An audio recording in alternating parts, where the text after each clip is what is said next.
Thanks for watching.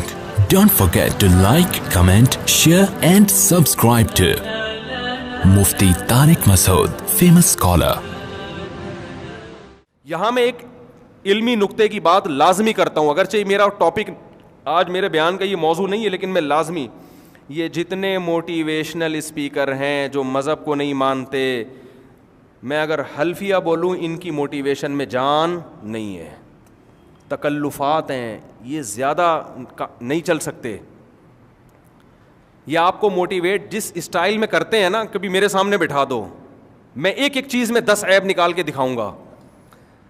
جو آپ کو موٹیویشن مذہب دیتا ہے نا، اللہ کی قسم مذہب کے علاوہ حقیقی موٹیویشن کا کسی کے پاس راستہ ہے ہی نہیں. جو آپ کو موٹیویٹ کرتے ہیں نا، سب سے پہلے کامیابی کی ڈیفینیشن ہی غلط بیان کر رہے ہوتے ہیں. وہ مائیکل جیکسن کی شہرت کو کامیابی قرار دیتے ہیں، حالانکہ وہ شہرت ہر محنت کرنے والے کو ملتی نہیں. ان کے ہاں شہرت ہے، ان کے ہاں عزت ہے، ان کے ہاں سکون ہے، یہ بہت ساری چیزیں ہیں. سب سے بڑا فالٹ یہ ہے. تو مائیکل جیکسن تو برباد ہو گیا بیچارہ، 50 سال میں جب اس کی شہرت کی بلندیوں پہ پہنچا تو رات کو سویا ہے، صبح پولیس بھی اس کو نہیں اٹھا سکی ہے. یہ تو ہو رہا ہے. آج کا واقعہ سناؤں آپ کو. میرے قریبی دوست نے بتایا کہ ان کے کوئی ریلیٹیو تھے، مکان پہ بلڈنگ پہ تنازع چل رہا تھا 10 سال سے، بہن بھائیوں کی وراثت پہ قبضہ کرنا چاہتے تھے یا کوئی جھگڑا، بڑا لڑائیاں، اور 10 سال اس میں گنوا دیے. بالآخر انہوں نے ادھر ادھر سے پیسہ اکٹھا کر کے بہن بھائیوں کو وہاں سے نکالا کہ بلڈنگ میرے قبضے میں آئے. قرضے لیے 10 سال کوئی تھوڑا عرصہ نہیں ہوتا، 1/2. اور بالآخر وہ بلڈنگ اپنے قبضے میں ادھار بھی چڑھ گیا اور لے لا کے اب میں بلڈنگ بناؤں گا. 4 پورشن بنا دیے. 4 پورشن. جب بلڈنگ چوتھی بلڈنگ تیار ہو رہی ہے، کنسٹرکشن کا کام ہو رہا ہے، اب تیار ہونے والی ہے. اب ان کا خیال تھا بیٹھ کے کیا کھاؤں گا میں، پھل. اب یہ بلڈنگ جو 10 سال لڑتے رہے بھائی بہنوں سے، جب تعمیر مکمل ہونے والی تھی، یہ کہیں اوپر گئے ہیں، اوپر والے فلور پہ دیکھنے کے لیے کہ کہاں تک کام ہوا ہے. اوپر پاؤں سلپ ہوا، دھڑام سے سڑک پہ نیچے آ کے گرے اور آن دا اسپاٹ ڈیتھ ہو گئی. بات آ رہی ہے سمجھ میں؟ سن لو موٹیویشنل اسپیکرز کی تقریریں. ایک ہدف ہے، میرا یہ ہدف ہے میں بلڈنگ بناؤں گا، میرا یہ ہدف ہے میں دنیا میں نام کماؤں گا، میں کامیابی میرے قدم چومے گی، میں یہ کروں گا، میں یہ کروں گا. اللہ نے بتا دیا کر لے، سن لے، ٹھیک ہے نا، اور سن لے. لوگوں کو بہت مشکل ہے بات سمجھانا. مذہب کے علاوہ میرے بھائی کامیابی کی ڈیفینیشن بھی کوئی نہیں کر سکتا، کامیابی کا راستہ بھی کوئی نہیں بتا سکتا. اللہ نے 1 لاکھ پیغمبروں کو، 1.25 لاکھ پیغمبروں کو ایسے ہی تھوڑی بھیج دیا. اگر ان موٹیویشنل اسپیکر سے کام چلنا ہوتا تو 950 سال نوح علیہ السلام کے ذمہ لگاتے کہ ان کو سمجھاؤ کیا کرنا ہے تم نے. حضرت عیسیٰ کو معجزے دیتے کہ مردے کو زندہ کر رہے ہیں اور جناب کوڑ کے مریضوں کو شفا دے رہے ہیں، تاکہ لوگوں کو ان پر کیا ہے، اعتماد، لوگ ان کی بات کو یقین کریں کہ عیسیٰ ابن مریم ان کے پاس صحیح راستہ ہے. موسیٰ علیہ السلام کو فرعون سے لڑوا دیا، کوہ طور پہ بلا کے ہم کلام ہو رہے ہیں. اگر یہ کافی ہوتے ہمارے لیے، میں نہیں کہہ رہا کہ ان سے فائدہ نہیں ہوتا، کچھ موٹیویشن ملتی ہے، بہت سی اچھی چیزیں سیکھنے کو ملتی ہیں، یہ اصل نہیں ہے. یہ ان کے پاس سب کچھ نہیں ہے، نقص ہے، عیب ہے ایک بہت بڑا. وہ عیب کیا ہے وہ میں بتاتا ہوں. تو پیغمبروں کے راستے کے علاوہ آپ کے پاس کوئی آپشن نہیں ہے. اگر انسان بننا چاہتے ہو، سکون حاصل کرنا چاہتے ہو، اسٹریس ڈپریشن سے نکلنا چاہتے ہو، آپ کے پاس اور بڑے آدمی بننا چاہتے ہو، بڑے بننا چاہتے ہو، تو آپ کے پاس پیغمبروں کے راستے کے علاوہ کوئی راستہ نہیں ہے. اللہ کی گائیڈنس کے علاوہ کوئی گائیڈنس نہیں ہے آپ کے پاس. قل فاتوا بکتاب من عند اللہ هو اہدی منہما اتبعہ. قرآن کے الفاظ دیکھو. اے نبی آپ ان سے کہہ دیجئے کہ یہ لوگ تورات کو بھی نہیں مانتے، قرآن کو بھی نہیں مانتے، تو ان سے کہہ دیجئے کہ یہ تورات جو اللہ کی اوریجنل تورات ہے، جو آسمانی کتاب ہے، وہ اور قرآن، ان کے علاوہ کوئی ایسی کتاب تو لے کر آؤ جو ان سے زیادہ اچھا گائیڈ کرے. کوئی لاؤ تو صحیح. یعنی قرآن کی ہدایت کے سوا کوئی، اللہ 1400 سال سے چیلنج کر رہے ہیں، کوئی لے کر تو آؤ جو تمہیں گائیڈ کرے. ہے ہی نہیں تمہارے پاس، تو کہاں سے پھر کسی اور کتاب کے کیسے فالو کرو گے؟ آپ کہہ سکتے ہو ہم تو لا رہے ہیں، ہم تو، وہ شیکسپیئر نے ایک کتاب لکھی تھی اور ایک وہ فلاں نے لکھی ہے 7 کامیاب، وہ ہے نا، کیا ہے وہ 7 کامیاب لوگوں کی علامتیں. میں یہ نہیں کہہ رہا وہ 100% غلط ہیں، ان میں بہت اچھی اچھی باتیں بھی ہیں اور بہت فائدہ بھی ہوتا ہے لوگوں کو. کامیاب لوگوں کی بہت سی اچھی علامتیں ہوتی ہیں اس میں، لیکن وہ مکمل رہنمائی آپ کو وہاں سے بولو نہیں ملے گی, مکمل رہنمائی نہیں ملے گی آپ کو وہاں سے. تو ایک گڑبڑ پتہ ہے کیا کرتے ہیں موٹیویشنل اسپیکرز, گورے بھی کرتے ہیں, آپ کو موٹیویٹ کرنے کے لیے آپ کو بتاتے ہیں کہ دنیا سے جب جاؤ تو کچھ کر کے جانا چاہتے ہو یا بغیر کچھ کیے. کیا خیال ہے بھائی؟ جیسے تمہاری زندگی گزر رہی ہے, صبح اٹھے وہاں انڈا موڑے پہ بیٹھ کے پراٹھا کھا لیا, ادھر نکلے وہاں گٹکا اور پان اور پھر سگریٹ اور گٹر کا ڈھکن اور سنوکر اور ڈبو, اور ادھر ابا کی سلاواتیں, باہر نکلے ادھر گرل فرینڈ 500 کا ایزی لوڈ, ادھر جاب کر لی, ایسے ہی زندگی گزر گئی. نہ دنیا میں کو بہو کوئی لوگ کہیں گے ایک ناظم آباد میں ایک بندے کا اور آج انتقال ہو گیا ہے. تو کیا یہ چاہتے ہو بس یہی ہو, یا چاہتے ہو کہ لوگ کہیں کہ آج دنیا سے کوئی, بولو یار کوئی گیا ہے, کچھ کر کے جانا چاہتے اپنے لیے, اپنی قوم کے لیے, اپنے گھر والوں کے لیے. ظاہر انسانی فطرت ہے یار, میں چاہتا ہوں میں ذرا دنیا میں آؤں تو پتہ تو چلے کہ کوئی دنیا میں آیا ہے, کچھ کر کے جانا چاہتا ہوں. اب ایک دم جوش آئے گا یار انسانیت کے لیے کیا کرو, کچھ بولو نا یار, کچھ کر کے جاؤ. تو میں کہتا سب سے پہلے تو اپنے لیے کرو, کیونکہ انسانیت میں سب سے پہلے کون ہے؟ آپ بھی تو انسان ہو نا. تو جب آپ کو گٹکا کھانے میں مزہ آ رہا ہے تو کھاؤ نا گٹکا. کیا خیال ہے؟ آپ کو چرس پینے میں مزہ آ رہا ہے تو کیا کرو آپ. رہا یہ مسئلہ کہ چرس پی کے جلدی مر جاؤ گے تو کوئی بات نہیں, بعض لوگوں کا یہ کانسیپٹ ہے یار چرس کے بغیر 100 سال زندہ رہنے سے بہتر ہے چرس پی کے. جیسے وہ چائنا کی مثال ہے نا کہ وہ گرم پانی پیتے ہیں لمبی عمریں ہوتی ہیں, تو میں نے کہا ٹھنڈا پانی پی کے مر جائے یہ گرم پانی پی کے زندہ رہنے سے بہتر ہے. تو اللہ نے گرمیوں میں ٹھنڈے پانی میں ایسا ایک لذت رکھی ہے, اور وہ گرم پانی اتنا مفید بھی نہیں ہے جتنا چائنیز نے مشہور کر دیا ہے. جو ماہرین ڈاکٹر کہتے ہیں پتہ نہیں کس نے ان کو بیوقوف نے لگا دیا گرم پانی پر. کھانے کے بعد گرم پانی سے ہاضمہ اچھا ہوتا ہے, بس اتنا ہے. اس کے بعد نارمل گرم پانی سے کوئی خاص فائدہ نہیں ہے. خیر, تو اصل مثال میں نے بھی دینی ہے, وہ میں بھی آ رہا ہوں دینے کی طرف. وہ جو موٹیویٹ کرتے ہیں چرس ورس نہ پئیں, یہ میں ایسے سمجھانے کے لیے کہ چرس پی کے 2 دن زندہ رہنا, یہ اس کو اسلام اس کی کوئی حوصلہ افزائی نہیں کرتا. زندگی سب سے بڑی نعمت ہے, ایک دفعہ ملی ہے دوبارہ نہیں ملے گی آپ کو. آپ کو موٹیویٹ کرنے کے لیے ایک اکثر مثال دی جاتی ہے کہ اسی طرح تمہاری زندگی گزرے گی, لیکن ایک دن آئے گا آپ کی موت کا وقت ہوگا.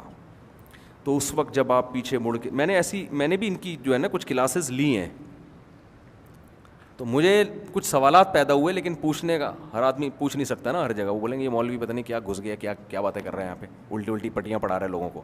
اچھا بھلا لوگوں کو ہم اچھی لائن پہ لے کر آ رہے ہیں, چلنے دو ان کو. تو کہیں جب ہم وہ سمجھاتے ہیں آپ کو کہ دیکھو جب آپ مرنے لگو آپ پیچھے مڑ کے دیکھو گے. یہ شاید آپ لوگوں نے بھی سنی ہوگی مثال, یوٹیوب پہ دیکھی ہوگی. آپ پیچھے مڑ کے دیکھو گے تو آپ کو اپنی ایک لائف نظر آئے گی. میں ایک دن پیدا ہوا تھا, پھر میں بڑا ہوا تھا, پھر میں اسکول گیا تھا, پھر میں نے میٹرک کیا تھا, پھر میں کالج میں گیا تھا, پھر میں نے شادی کی تھی, پھر میرے بچے ہوئے تھے, پھر یہ ہوا تھا, پھر وہ ہوا تھا. تو آپ کو ایک لائف نظر آئے گی, اور لائف کی 2 قسمیں ہوتی ہیں. There are 2 types of life, ایک میننگ فل لائف اور ایک ایسی لائف جس کو میننگ فل نہیں کہا جا سکتا. کیا خیال ہے؟ بامعنی زندگی.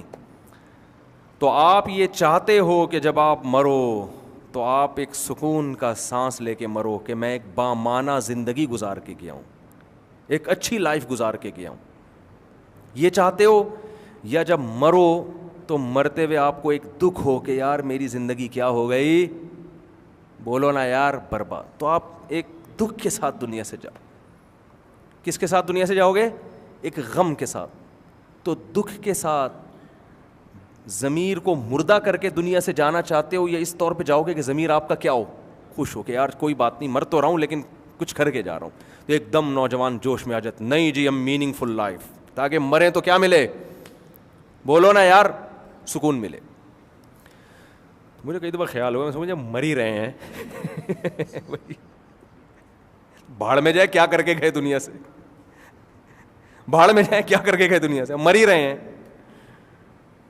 دوسری بات یہ کہ میننگ فل لائف گزارنے کے لیے بہت قربانیاں دینی پڑتی ہیں. آدمی کہے گا کمبخت اتنی قربانیاں دے دیں, اس کا صلہ کیا مل رہا ہے, مر رہے ہیں. ان قربانیوں کا مجھے کوئی بدلہ ملنے والا بولو نہیں ہے, مر کے مٹی ہو کے ختم. ہم سے اچھا تو وہ چرسی نکلا, مزے تو اڑائے اس نے. وہ جاتا ہوا ٹاٹا کرتا ہوا جا رہا ہے, ٹھیک ہے میں یار مر تو رہا ہوں لیکن انجوائے بہت کیا, مزہ بہت آیا, کہے گا نا وہ. بعض دفعہ ہم تفریح پہ جاتے ہیں نا تو بڑی, یعنی تفریح میں جس مقصد کے لیے گئے تھے وہ مقصد ہی حاصل نہیں ہوتا, لیکن واپسی پہ آ کے کہتے ہیں یار پھر بھی مزہ. ابھی میں شکار پہ گیا تھا تو جس شکار پہ گئے تھے وہ شکار ملا ہی نہیں. 2 دن جس کو اردو میں کہتے ہیں کھجل خواری, وہ ہوئی, ایک دھیلا بھی کچھ بھی ہاتھ نہیں آیا نا. تو 2 دن کے بعد ہم جنگل سے واپس آئے, لیکن مزہ بہت آیا. تو ہم نے کہا باقی کہ یار چلو یہ خواری کا بھی اپنا مزہ ہے شکار میں نا, کچھ آؤٹنگ ہو جاتی ہے. تو ٹھیک ہے جو ہمارا مقصد تھا اس تک ہم نہیں پہنچ سکے, لیکن مزہ بہرحال آیا, فریش ہو گئے. تو جب مر ہی رہے ہیں تو یہ ایسا ماضی ہے, یہ اگر اچھا گزرا ہے تو فیوچر پہ اس کا کوئی اثر پڑ نہیں رہا, لہذا انسان کو خوشی نہیں ہوگی اس وقت. اور اگر ایسا ماضی تھا جو برا گزرا ہے تو کوئی بات نہیں, سزا تھوڑی مل رہی ہے آگے جا کے. برے قتل بھی کیے, ڈکیتیاں بھی کی ہیں, تو مر کے مٹی ہو کے کیا ہو رہے ہیں, ختم. بلکہ وہ خوش ہوگا کہ یار زندہ رہتا تو پکڑے جانے کا ہم تو اب تو جا ہی رہے ہیں. تو جس نے قتل نہیں کیے وہ بھی جا رہا ہے, قتل ہم نے کی, ہم بھی کیا کر رہے ہیں, جا رہے ہیں, مر کے مٹی ہو کے ختم. تو کیا میننگ فل لائف. تو یہ وقتی طور پر جوش دلانے کے لیے تو ٹھیک ہے, لیکن یہ کوئی اتنی تگڑی موٹیویشن نہیں ہے کہ جس سے آپ کی زندگی میں انقلاب پیدا ہو جائے. سمجھ میں نہیں آ رہی بات. اسلام جو آپ کو موٹیویٹ کرتا ہے, اسلام کہتا ہے آپ کے پاس کا فیوچر پہ کیا ہو رہا ہے, آپ کی زندگی مرنے کے بعد شروع ہو رہی ہے. اللہ نے آپ کو امتحانی ہال میں بھیجا ہے, ایسے موقع پہ آپ مر بھی رہے ہوگے. آپ نے اگر دنیا کے لحاظ سے ناکام زندگی گزاری ہے, لیکن آپ کو پتا ہے یہ دنیا اس کو ناکام کہہ رہی ہے, مگر خدا کو میں نے راضی کر دیا ہے, تو آپ اس موت پہ خوش ہوگے. صحابی رسول صلی اللہ علیہ وسلم کو پکڑا گیا, مشرکین نے پکڑا, ان کو قتل کرنے کا ارادہ کیا. ان کی تو زندگی خراب ہو گئی نا بظاہر, جوانی میں ان کو قتل کرنے کے لیے لایا جا رہا ہے مقتل میں, ابھی گردن اڑائی, تلوار تیز کی جا رہی ہے, اور وہ کہنا ہے فزت ورب الکعبہ, اللہ کی قسم میں کیا ہو گیا, کامیاب. اور شعر پڑھ رہے ہیں لست ابالی حین اقتل مسلما علی ای شق کان للہ مصرعی وذلک فی ذات الالہ وان یشاء یبارک علی اوصال الشلو ممزعی. کہ انہوں نے کہا کہ میں نے اللہ کے لیے دین کو قبول کیا, میری جوانی انہوں نے برباد کر دی. کوئی غم نہیں ہے مجھے, اس بات کا کوئی غم نہیں ہے کہ جب تلوار سے میری گردن اڑے گی تو میں دائیں پہلو پہ گرتا ہوں یا لیفٹ سائڈ پہ گرتا ہوں, کوئی پرواہ نہیں ہے. وجہ اس کی ہے کہ جس خدا کو راضی کرنے کے لیے میری جان نکالی جا رہی ہے, اس خدا کی رضا میں میرے لاش کے 10 ٹکڑے بھی ہو جائیں تو خدا انہی ٹکڑوں میں برکت پیدا کر دے گا. وہ انعام دینے کے لیے میری زندگی کا محتاج نہیں ہے, وہ اسی روح کو جان ڈالے گا اس میں. تو اصل موٹیویشن انسان کو کس کی ملتی ہے, آخرت. آخرت کے بغیر کچھ بھی نہیں ہے, ورنہ وہی ہے بلڈنگ بنائی پاؤں پھسلا بڑم, جس کو یہ خبر ملے گی, میں نے یہ خبر بتائی نا 2-3 بلڈر نے کہا لے بھائی صحیح ہے نا, ایسا ڈر گئے, انہوں نے بولا یار یہ کیا دنیا ہے یار, اتنی محنت کر رہے ہیں, اتنی محنت کر رہے ہیں, 2 منٹ لگتے ہیں انسان کو مرنے میں. میری زندگی میں چند موت کے واقعات ایسے آئے ہیں نا کہ میں نے کانوں کو ہاتھ لگایا, میں نے کہا یار اس دنیا کو اگر کوئی انسان فحش گالیاں بھی دینا تو شاید گناہ نہ ملے اس کو, یہ اس قابل ہے یہ دنیا. اتنی بڑی دھوکے باز, اتنی بڑی فراڈی ہے یہ, کمبخت دکھاتی کچھ ہے, حقیقت آج کل دلہنیں اتنا دھوکہ نہیں دے رہی بیوٹی پارلر میں جا کے, جتنا دھوکہ کون دے رہی ہے یہ دنیا. آپ کو ایسا دکھائے گی بحریہ ٹاؤن کے پلاٹ, مکان, بزنس, بینک بیلنس, اور آپ بیٹھے بیٹھے ٹھم مر گئے. بیٹھے بیٹھے کیا ہو جائے گا, مر گیا, ہارٹ اٹیک ہوا, انا للہ ہو گیا. اور ہارٹ اٹیک اب آپ کی رپورٹیں کلیئر آ رہی ہیں, پھر بھی لوگوں کو ہارٹ اٹیک ہو رہا ہے. کل ایک ہارٹ اسپیشلسٹ ہے میری, ان سے دوستی, انہوں نے اپنا ویڈیو کلپ بھیجا, اس میں وہ سمجھا رہے ہیں لوگوں کو کہ دیکھیں اگر آپ کی ECG بھی کلیئر آ گئی ہے اور آپ کے چیسٹ میں پین بھی نہیں ہے تو بھی آپ یہ نہ سمجھیں کہ آپ کو اٹیک نہیں ہو سکتا, ایک اور ٹیسٹ کروانا پڑے گا بلڈ کا, ٹھیک ہے نا. میں نے کہا لے بھائی ECG بھی کلیئر ہو گیا, چیسٹ میں کوئی پین وین بھی نہیں ہے, پھر بھی اٹیک بولو ہو سکتا ہے, ایک اور ٹیسٹ کروا لو اب ٹیسٹ, تھوڑے دن میں رپورٹ آئے گی یہ ٹیسٹ کیا تھا کلیئر تھا پھر بھی مر گیا, تو ابھی ایک نئی ریسرچ آئی ہے کہ ایک اور ٹیسٹ ہے وہ بھی ایک ڈاکٹر ہارٹ کے بہت بڑے اسپیشلسٹ تھے, میں نے ان سے پوچھا کہ اگر انسان میں کولیسٹرول بھی نہیں ہے, یہ ہے وہ ہے, ہر چیز ہے, پھر بھی اٹیک ہو سکتا ہے؟ انہوں نے کہا پھر بھی ہو سکتا ہے. میں نے ان کو مثال دی کہ ایک فٹ بالر کو ہم نے دیکھا فٹ بال کھیلتے ہوئے ہارٹ اٹیک ہوا, مر گیا. ہم نے کہا فٹ بالر کا ہارٹ تو خاندانی قسم کا ہارٹ ہوتا ہے, کیا خیال ہے بھائی؟ اس میں تو کولیسٹرول کا چانس ہے ہی نہیں, اس کی تو ہارٹ بیٹ بڑی خاندانی, کیونکہ دوڑ رہا ہے نا, وہ تو بڑا خاندانی قسم کا دل رکھا ہوا, وہ کیوں مر گیا؟ انہوں نے کہا ایکچولی اصل میں ہوتا یہ ہے کہ کرنٹ آ رہا ہوتا ہے ہمارا جو ہارٹ کو چارج کر رہا ہوتا ہے, بعض دفعہ وہ دماغ سے کرنٹ کیا ہو جاتا ہے, وہ کنیکشن ڈسکنیکٹ ہو جاتا ہے, اور اس کی کوئی وجہ آج تک سمجھ میں آئی نہیں ہے. جیسے کراچی میں بجلی جانے کی کوئی وجہ سمجھ میں آئی آج تک؟ کرنٹ کبھی بھی غائب ہو سکتا ہے کہ نہیں ہو سکتا؟ بھائی بیٹھے ہوئے ایک دم پنکھا بند, لائٹ غائب, بل ایسے آ رہا ہوتا ہے جیسے آسمانی بجلی کا کنیکشن کہاں سے لیا ہوا ہے. یہ جو آسمان میں بجلی چمکتی ہے ہمارے گھر سے چمکتی ہے. وہ ایک آدمی کے گیس کا بل بہت زیادہ آ گیا نا, سوئی گیس کے ادارے گیا, کہہ رہے کہ جہنم سے لیڈ ہمارے یہاں سے ڈالی ہوئی ہے کیا جہنم کا کنیکشن ہمارے گھر سے لیا ہوا ہے؟ ایک چولہا ہے ہمارے گھر میں, 4 افراد, اور بل دیکھو کیا آ رہا ہے. کہہ رہے ایسا لگ رہا ہے جو جہنم کا, اللہ نے جو جہنم بنائی ہے نا, اس کا کنیکشن تم لوگوں نے کہاں سے دیا ہوا ہے؟ ہمارے گھر سے دیا ہوا ہے. ایسے ایسے لوگ تپے ہوئے ہیں نا بیچارے. تو کسی بھی وقت یہ جو کرنٹ آتا ہے نا ہمارے دل کو, یہ کسی بھی وقت کیا ہو سکتا ہے. تو بیٹھے بیٹھے انر, تبھی تو ڈاکٹر اس کرنٹ کو مینیج رکھنے کے لیے بعض بیٹریاں بھی لگا دیتے ہیں, بیٹری سے دل چل رہا ہے. تو ایک صاحب نے بیٹری لگائی ہوئی تھی, کہہ رہے میرے اوپر کے کرنٹ کا سیٹ اپ کیا ہو گیا, تھوڑا سا آؤٹ ہو گیا. جوان لڑکا, یہاں بیٹری لگی ہوئی ہے, میں نے ہاتھ لگایا, میں نے کہا کمال ہے یار. کہتے ہیں یہ 10 سال کی وارنٹی ہے بیٹری کی, 10 سال کی, پتہ نہیں 15 سال کی. میں نے کہا پھر کہہ رہے پھر چینج ہوگی بیٹری. تو کتنا مشکل پروسیس ہے, پھر سینہ کھلے گا, پھر اس دوران پتہ نہیں کون سی بیٹری سے کرنٹ دے کے اس کے دل کو چلائیں گے, وہاں سے تاریں لگائیں گے, اسی دوران انا للہ بھی ہو سکتا ہے, بچ گئے تو بچ گئے. وہ پھر بھی خوش قسمت ہے, لیکن بہت سے لوگ ہیں بیٹھے بیٹھے مر گئے. تو یہ دنیا اتنی بڑی دھوکے باز ہے نا کہ آپ اس کو, میں کہتا ہوں دن میں 7 دفعہ صرف دنیا کو گالیاں دینی چاہیے, ٹھیک ہے نا. 7 دفعہ دن میں دنیا کو کیا کرنا چاہیے؟ گالیاں, کہ تو الو بناتی ہے. اچھے اچھے لوگوں سے ایک دم دنیا جاتی ہے, بڑے بڑے صحت مند لوگ. ہم اصل میں دنیا میں ان لوگوں کو دیکھتے ہیں جو ہمیں کامیاب نظر آ رہے ہیں, ہمیں یہ نہیں پتا ہوتا اس کامیابی تک 100 لوگوں نے پہنچنے کی کوشش کی تھی, 99 درمیان میں ہی ٹہل گئے ہیں, ٹھیک ہے نا. وہ ایک ہے جو یہاں پہنچا ہے. تو ہم اپنے آپ کو اس ایک خوش قسمت میں سمجھ رہے ہوتے ہیں. جیسے علی سکپارہ نے کتنے سارے ماؤنٹین کو عبور کیا نا, K2 پر جب پہنچا تو کیا ہو گیا؟ انتقال ہو گیا. کیا یہ دنیا نے دھوکہ دیا کہ نہیں دیا؟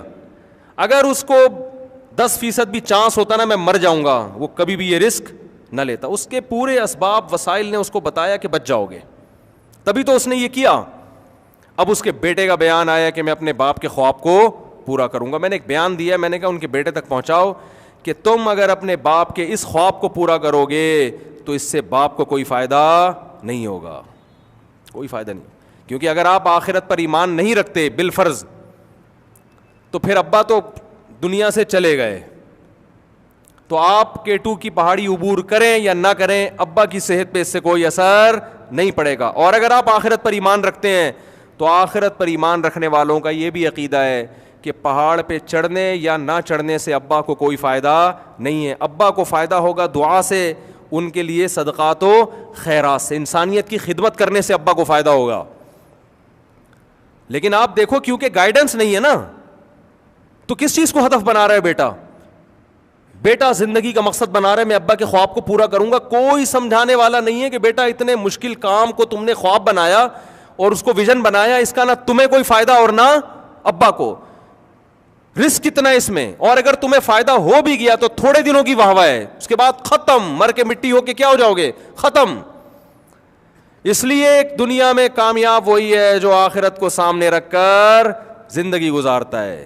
وہ پھر وہ شہرت بھی حقیقی شہرت ہے, پھر اگر دولت ملے وہ بھی حقیقی. دیکھو اگر تاجر آخرت کو سامنے رکھ کر پیسہ کماتا ہے, پیسہ بھی ملے گا اور آخرت بھی ملے گی کہ میں خرچ کروں گا اپنی ذات پر بھی.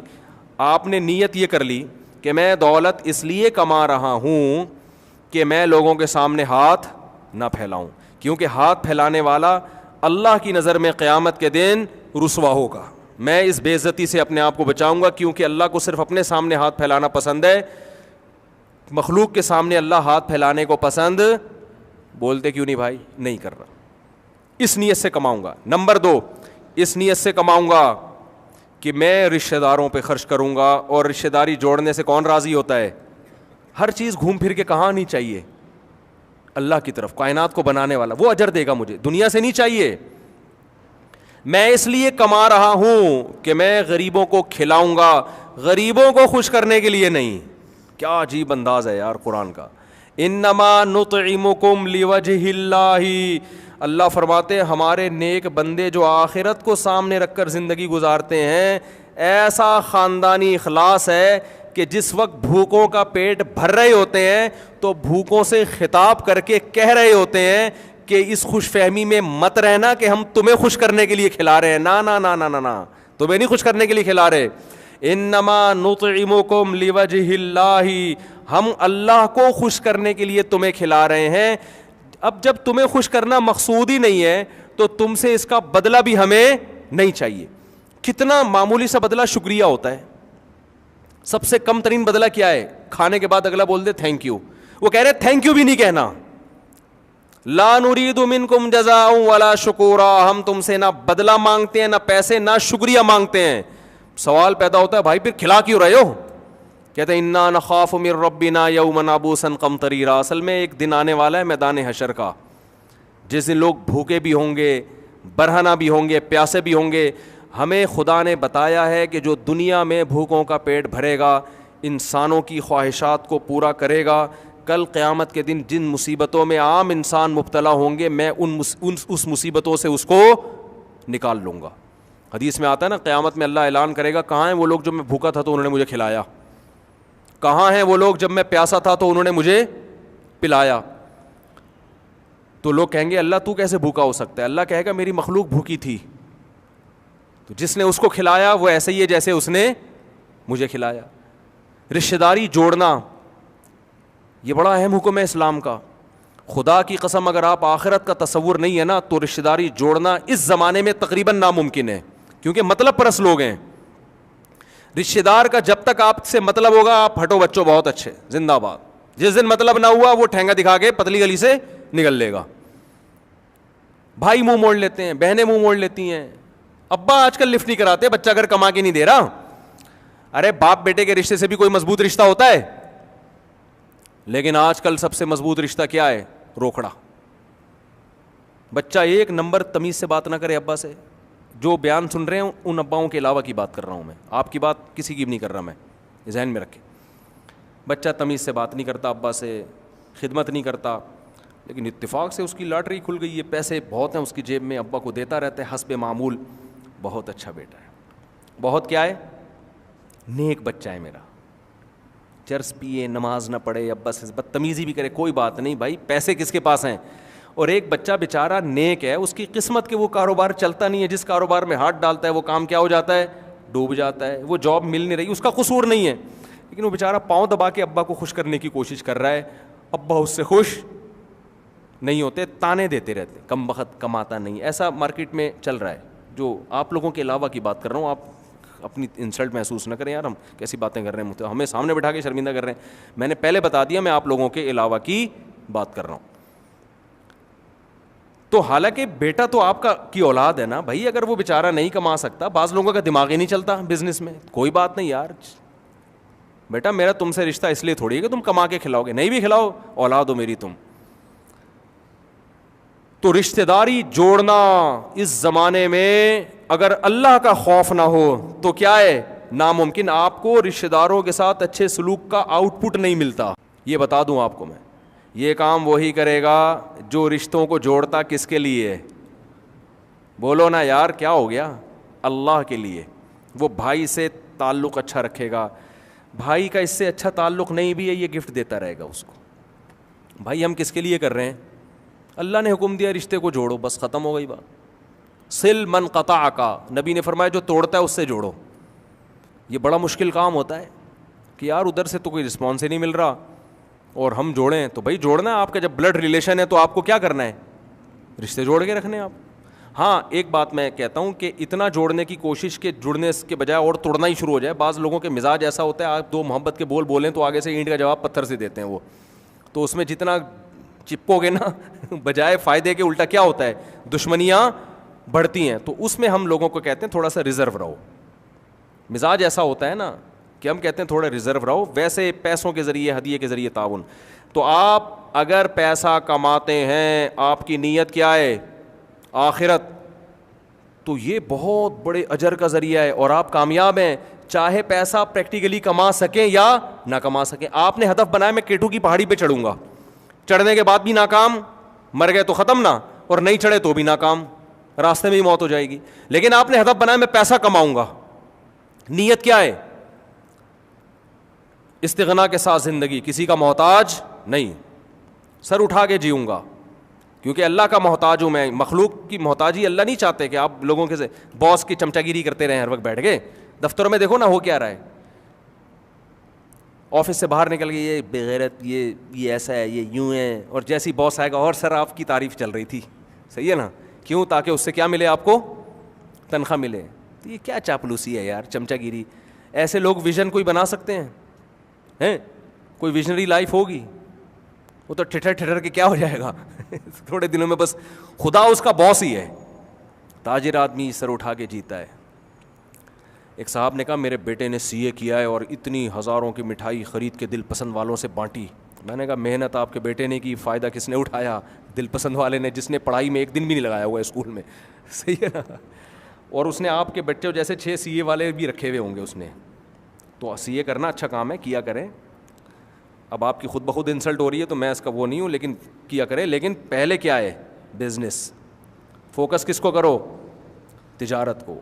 تجارت کی فضیلت بھی اسلام میں اس لیے ہے کہ تاجر کسی کا محتاج نہیں ہوتا. ہاں جاب ایسے ادارے کی کریں جس کا کوئی ویژن ہو, اس کی جاب کرنا درست ہے, کیونکہ آپ اس کے ویژن کا حصہ بن رہے ہیں. جیسے ٹیچر بننا علم کو فروغ دینے کے لیے, تو وہ ٹھیک ہے, آپ کا بزنس نہیں ہے, ملازمت ہے, لیکن یہ علم کو فروغ دینا ایک بہت اچھا کام ہے, یہ ٹھیک ہے. اسی طرح کوئی مدرسے کا استاذ ہے, عالم ہے, مدرسے میں ملازم ہے, تو وہ تو علم دین کو فروغ دے رہا ہے. مسجد کا امام ہے, وہ تو ایک بہت اچھا کام کر رہے ہیں نا. پیپسی کمپنی میں آپ جاب کر کے کیا کر رہے ہو, پیپسیاں پلا رہے ہو لوگوں کی, تو یہ کون سا ویژن ہو گیا. فوج میں آدمی جاب کرتا ہے, وہ بھی ایک ویژن ہے, ملک کا ڈیفنس. تو جاب اگر کرنی ہے تو ایسے ادارے کے ساتھ کرو جن کا کوئی بڑا ویژن ہو, پیسہ برائے پیسہ نہ ہو. اور اگر یہ نہیں کر سکتے تو پھر اپنا بزنس کو ترجیح دو. آپ پھر اپنا بیلے گولے گنڈے کا کام کرو یار. گولے گنڈے والا بھی کسی کو بتا کے آتا ہے میں اتنے بجے آنا ہے, اس کی مرضی, جب گولے گنڈا دیکھے کہ یار وہ بند کر دیتا ہے اپنا.